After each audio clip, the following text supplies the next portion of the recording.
Now this is a couple concepts. I discussed this actually last night with a couple people that where it's a concrete slab floor and it's a completely ducted intake and a ducted return.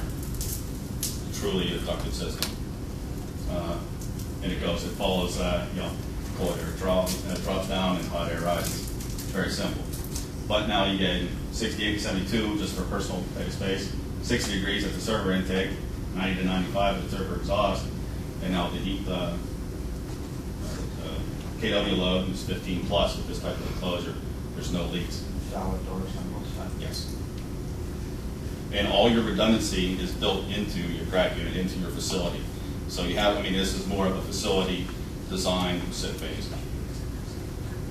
But your crack units now are near 100% efficiency because there's no leaks, there's no bypass as to what they're cooling, as to you're cooling your equipment. However good your equipment cools, that you can't control via the equipment. So what you can control is the air that you're paying for with your crack unit, you're getting it to where it's needed. And that's pretty much what these enclosures can do. It seems like in this scenario, even if you have a fan fail in your server, you're still forcing something through it because you've got pressure and vacuum. Using your crack unit, exactly. And usually the crack units, your chiller units, is where the redundancy is built into the data center. So we really don't want to get people say, what's the redundancy of the cabinet? It isn't, it's just a box, it's ducted. It holds your equipment. It has the weight capacity to hold your equipment. It does cable management, but it really is just part of your ducting system. And we just kind of want to run by this to show you, along with containment systems and what this facility right now, this layout is being built right now.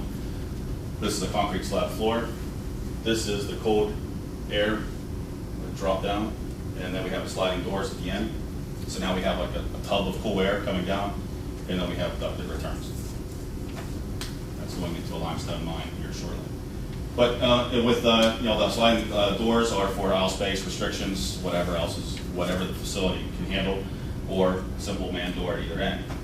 Now all these accessories, the ducting and all the different cooling concepts are based off of a single standard frame, and they're all upgrade accessories. So I can buy a cabinet and just start off with my hot and cold aisle, so I have a low temperature, low power load. Well, I know everyone knows it's going to keep growing. So I can always upgrade. The doors actually come off. I can go to a ducted system.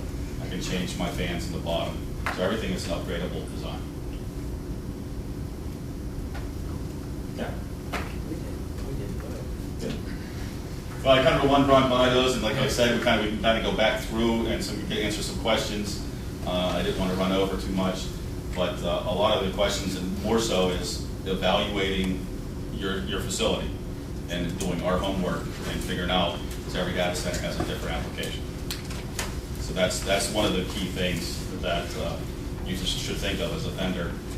If someone's telling you what you need, that's one thing, but if someone comes to you and asks questions, listens to you first, hopefully they'll be able to answer your questions and get your requirements answered.